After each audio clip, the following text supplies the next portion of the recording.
Travailleur infatigable dans les champs pendant des siècles, aujourd'hui, on a du mal à le reconnaître. En vallée d'Ost, il y en a très peu, mais au Valais, il paraît que ce mammifère recommence à pointer ses grandes oreilles vers le ciel. Vous avez compris de qui nous parlons? Pas encore? Il s'agit de l'âne.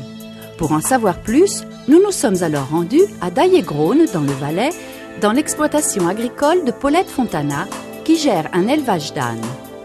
Ancienne éleveuse de vaches de la race des Rances, après avoir quitté cette activité, elle se sentait vide. C'est alors que... Un beau matin, j'ai décidé que je ne pouvais pas continuer à vivre sans animaux à partir du moment où j'avais arrêté la race des reins. Et je tournais en rond. Et tous les jours, je tournais en rond et mes enfants m'ont dit, d'ailleurs ma fille et mon fils m'ont dit un jour, « Maman, tu nous casses les pieds, va t'acheter un âne. » Elle n'arrêtait pas de dire qu'elle avait envie d'avoir de nouveau une exploitation, d'avoir des animaux, ça lui manquait. Et c'est vrai qu'on a dit pour rire, va t'acheter un âne. Parce qu'on s'est dit, tu nous embêtes, alors va t'acheter un âne et puis ça ira bien avec. Et puis un jour, elle est revenue avec 2 ânes dans le pré.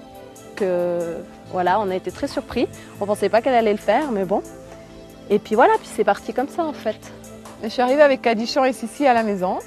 Et là, je me suis dit, attends, Cadichon, Sissi, c'est bien joli, mais pour laisser dans la pelouse tout seul, ça ne sert à rien. Donc, je vais en prendre plus. Et de Cadichon à Sissi, on est passé à Carbonara, Aïda, Pitchoun, Caramel est arrivé, enfin tout plein d'ânes sont arrivés.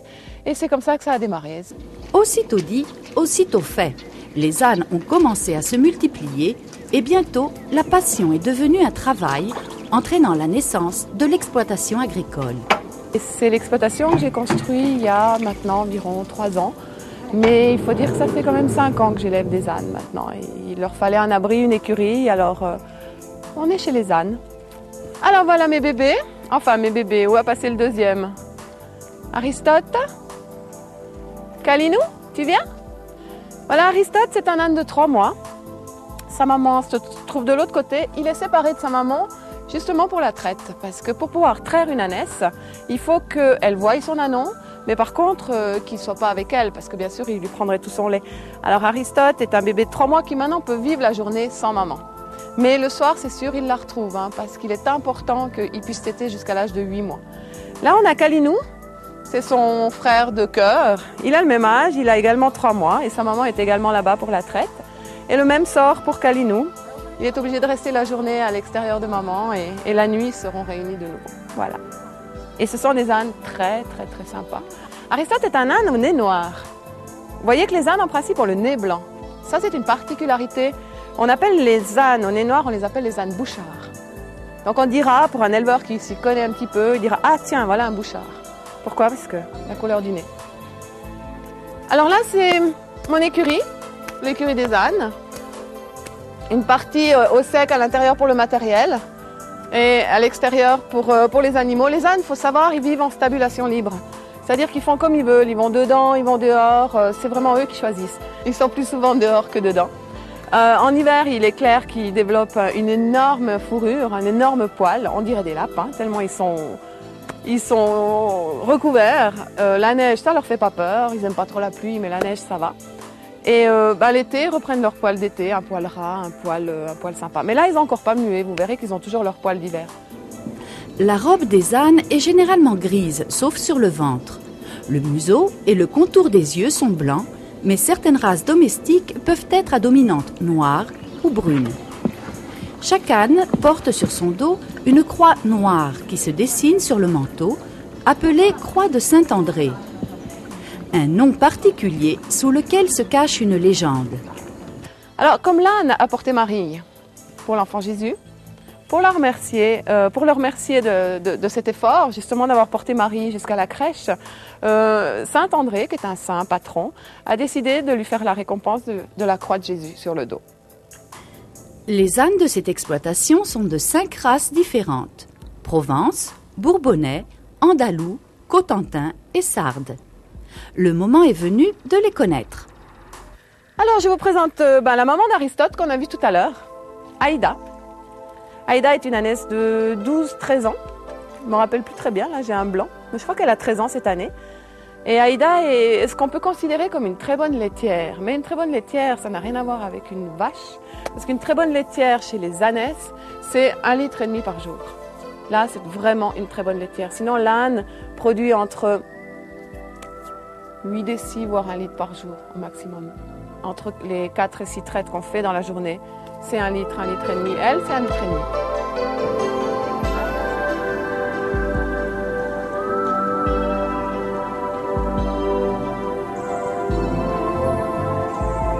C'est une ânesse française, c'est de la race des ânesses bourbonnaises. C'est vraiment le type de la race bourbonnaise. Elle est brune, elle est blanche dessous, elle a le blanc des oreilles, elle a la lunette autour de l'œil. Ça, c'est vraiment typique du Bourbon. Ça, c'est vraiment l'âne bourbonnaise. Là, on a Mistinguett. Oui, Mistinguett. C'est une ânesse croisée avec un âne d'Égypte. C'est-à-dire qu'elle a les particularités de l'âne égyptien, c'est le gris. Mais bon, c'est un croisement. Je ne sais pas qui est maman d'ailleurs, hein, Mistinguett.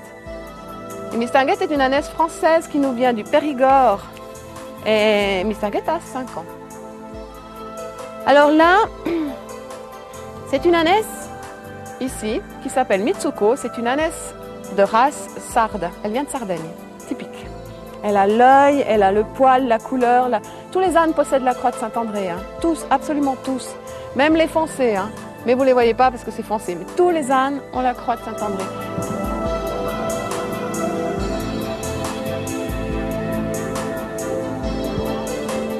Caramel. Caramel est un mâle de 5 ans. Caramel est l'âne des enfants, le plus gentil. Non, tous les ânes sont gentils, mais Caramel est spécialement adorable. Caramel est un mélange de Poitou. Un âne français. Mais la taille est trop petite. Hein. Le Poitou est beaucoup, beaucoup plus grand. Hein. Mais lui, il y a un mélange.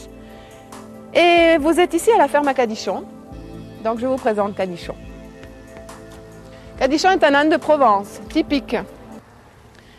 Ça a été mon premier âne. D'ailleurs, c'est pour ça que la ferme s'appelle comme ça. Cadichon est venu à l'âge de 11 mois. Il en a 6 maintenant, 6 ans. Et c'est pas mon préféré, mais un petit peu quand même.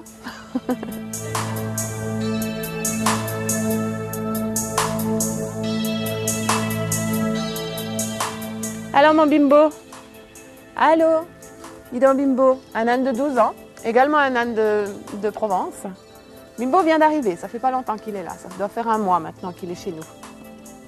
Très très sympa, très doux, très câlin, mon Dieu. Très sympa mon Bimbo. Une petite ânesse, typiquement du Cotentin. Ça c'est la race du Cotentin française. Ça c'est typiquement la race. Cléa, Cléa a 5 ans, c'est aussi une jeune ânesse, portante également.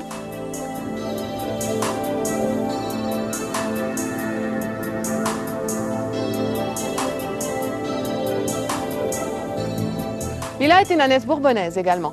Comme je vous ai présenté Aïda, Lila pareil. Avec ses lunettes, elle n'a pas l'air contente d'être attachée, ça lui plaît pas.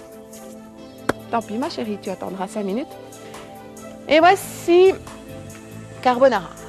Carbonara. Il y a des jours, Carbonara, c'est une ânesse qui est très très très gentille également, qui est la maman de Calinou, qu'on a croisée tout à l'heure avec Aristote. Elle a 6 ans. Alors Carbonara est une laitière, mais un peu moindre que Aïda. Carbonara, avec elle, on arrive à 8 décis par jour. Voilà, maintenant que nous les avons connus, tout comme vous, nous nous demandons, que fera-t-elle Paulette Fontana avec tous ces ânes ?